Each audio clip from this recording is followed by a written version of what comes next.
வணக்கம்.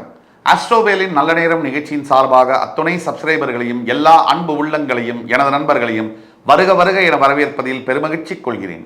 எப்பொழுதும் போல இறை வணக்கத்தை கூறி இந்த வீடியோவை நம்ம தொடங்குவோம். வக்ரதுண்ட மகாகாய சூரிய கோடி சமப்பிரபக அபிக்னம் குருமே தேவ சர்வ காரியேஷு சர்வதா.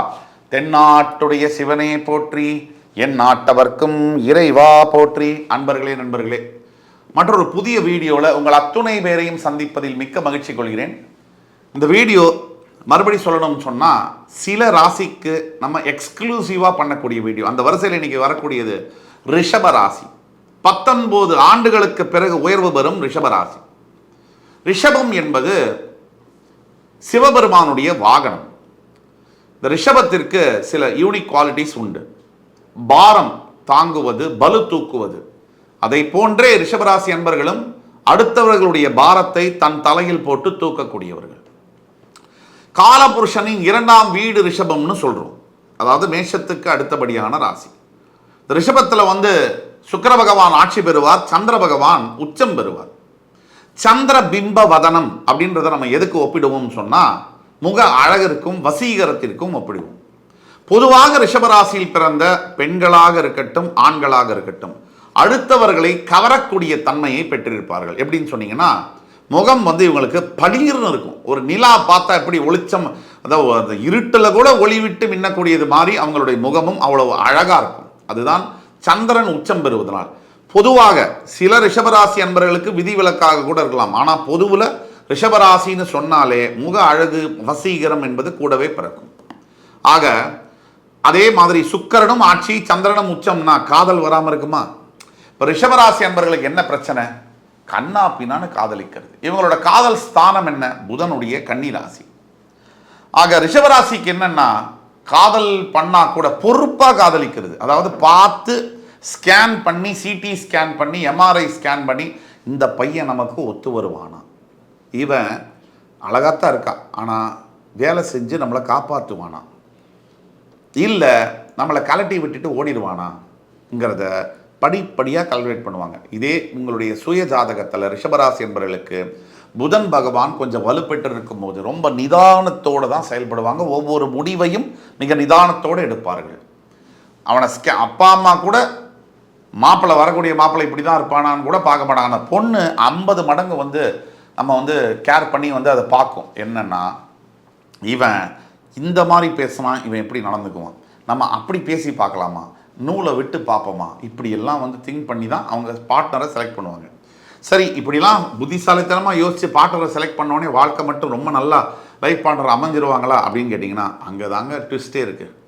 இவ்வளோ சிரமப்பட்டியும் லைஃப் பார்ட்னரை செலக்ட் பண்ணியும் கூட மூர்க்கத்தனமான, அக்ரஸிவான, கோபமுள்ள ஒரு பார்ட்னர் கிடைக்கக்கூடிய வாய்ப்புகள் அதிகமாக இருக்குது. இவங்களுடைய பார்ட்னர்ஸ் ஜென்ரலாக பார்த்தீங்கன்னா ரிஷபராசிக்கு எதை வேணால் செய்யக்கூடியவர்களாக இருப்பாங்க. அதாவது எதுக்கும் துணிந்தவர்களாக இருப்பார்கள் பொதுவில். அதே மாதிரி மனதளவில் கொஞ்சம் ரொம்ப அழுத்தமுடையவர்களாக இருப்பாங்க. மன அழுத்தம்னா தன்னை பற்றி வெளியில் அதிகமாக சொல்லிக்கொள்ளாத தன்மையுடையவர்களாக இருப்பார்கள். இந்த மாதிரியான அமைப்பு.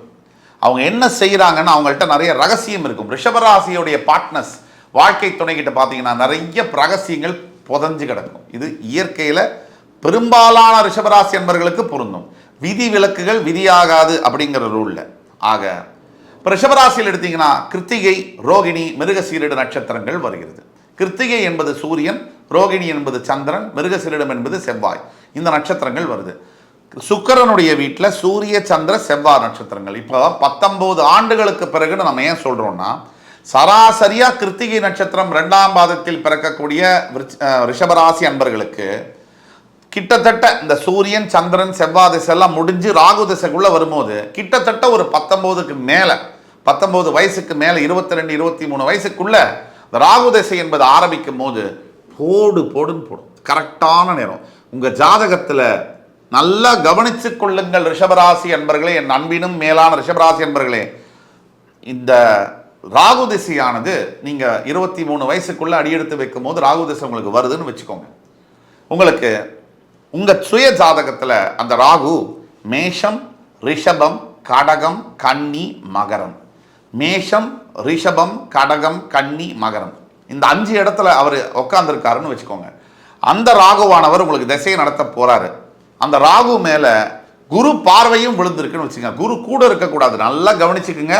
குரு கூட இருக்கக்கூடாதுங்க. குருவுடைய 5, 7, 9ஆம் பார்வைகள் உங்கள் ஜனன ஜாதகத்தில் இருக்கக்கூடிய ராகு மேல விழுது. தவிர உங்கள் ஜாதகத்துல உங்க லக்னம் எங்க இருக்கோ, லா அப்படின்னு போட்டிருக்கு இல்லையா, அந்த லக்னம் எங்க இருக்கோ அங்கிருந்து அந்த ராகு ஒன்று உங்களுக்கு கும்ப லக்னமா இருந்து ராகு வந்து மேஷத்துல இருந்தாலோ, இல்லை உங்களுக்கு கும்ப லக்னமா இருந்து ராகு ஒரு எங்க வேணா லக்னமா இருக்கலாம், அந்த லக்னத்திலேருந்து ராகு 3, 6, 11ஆம் இடத்துல இருந்து அந்த இடமானது மேஷ, ரிஷப, கடக, கன்னி, மகரமா இருந்து அந்த இடத்தை குரு பகவான் பார்த்துட்டாரு 5, 7, 9 பார்வைகளாளன்னு சொன்னா, அந்த 23 வயசுல வரக்கூடிய ராகு தசை, அந்த ராகு வாங்கின நட்சத்திர பாதம் ஓரளவுக்கு நல்ல பாதமாக இருக்கிற பட்சத்தில் இந்த ராகு தசை வெறும் குரு பார்வை இருந்துட்டாலே போரும், அடி தூள் கலப்போம் அந்த ராகு தசை. 23 வயசுல ஆரம்பிக்கிற அந்த ராகு தசையானது அந்த மனிதரை வந்து எண்ணியே பார்க்க முடியாத அளவிற்கு, ஒரு எடுத்துக்காட்டுக்கு லோக்கல் பஞ்சாயத்து சேர்மனாக இருக்கக்கூடிய ஒருத்தரை அந்த ராகு பகவான் தசை மத்திய மந்திரியாக ஆக்கியிருக்கு. இதுதான் உண்மை. எந்த அளவுக்கு உயர்த்தும்னு சொன்னால், அடுத்த வேளை சாப்பாட்டுக்கு கஷ்டப்பட்ட ஒருத்தரை மிகப்பெரிய கல்வி நிறுவனங்களுக்கு ஓனராக மாற்றிருக்கு. அந்த ராகு பகவானுக்கு மட்டும் 9 கிரகங்களில் அசாத்தியமான பவர் உண்டு. சனி பகவானுடைய ஹைபிரிட் கிரகம். அவர் நினைத்தாருன்னு சொன்னால் மடுவில் இருக்கக்கூடிய மனுஷனை மன்னன் ஆக்கிடுவார், மன்னனாக இருக்கக்கூடியவரை ரோடுக்கும் கொண்டு வந்துடுவார். இந்த ராகு பகவானுக்கு எக்ஸ்ட்ராடனரி பவர் உண்டு. அதனால தான் சொல்கிறேன், நீங்கள் ரிஷபராசியில் பிறந்திருக்கிறீங்க அப்படின்னா உங்களுக்கு தோராயமாக ஒரு 25 வயசு ஆகுதுன்னா ராகு தசை தான் நடக்கணும். கிட்டத்தட்ட 24லேருந்து ஒரு 35 வயசுக்குள்ளே ராகு தசை ஸ்டார்ட் ஆகிடணும். அந்த மாதிரி ராகு தசையில் உங்களுக்கு ராகு பகவான் மேஷ, ரிஷப, கடக, கன்னி, மகரத்தில் இருந்தால் அந்த ராகு லக்னத்திலிருந்து 3, 6, 11ஆம் பாவத்தில் இருந்து குரு பார்வையோடு பெற்றிருந்தால்னாக்க உங்களுடைய வாழ்க்கையில் மிகப்பெரிய உயர்வுகள். உயர்வுனா என்ன? வெளி சமுதாயத்திற்கும் தோற்றத்திற்கும் உயர்வு என்பது நம்ம வச்சிருக்கக்கூடிய பணம், நம்ம வச்சிருக்கக்கூடிய பைசா, நம்ம வச்சிருக்கக்கூடிய பங்களா, நம்ம போடக்கூடிய ட்ரெஸ்ஸு, நம்ம கட்டக்கூடிய வாட்சு. ஆனால் உண்மையிலே எது உயர்வு? உண்மையான உயர்வை ராகு கொடுக்க மாட்டார். உண்மையிலே எது உயர்வுனா மனிதனுடைய பண்புகளில் உயர்வு, குணாதிசயங்களில் உயர்வு, நம்ம மற்றவங்கள்ட்ட நடந்துக்கிற விதத்தில் உயர்வு, நம்மளுடைய எண்ணங்களில் உயர்வு. இந்த மாதிரியான உயர்வுகளை ராகு கொடுக்க மாட்டார். ராகு ஒரு முழு பாவகிரகம். ஆனால் லௌகீக வாழ்க்கை, மெட்டீரியலிஸ்டிக் லைஃப்பில் ராகு பகவான் உங்களுக்கு அசாத்தியமான பணத்தை கொடுப்பார். பெரும்பாலான சமயங்களில் ராகு பகவான் குரு பார்வை இல்லாமல் இந்த யோகம் கிடைக்க பெற்றால் இல்லீகலான வழிகளில் இந்த பணம் வந்து சேரும்.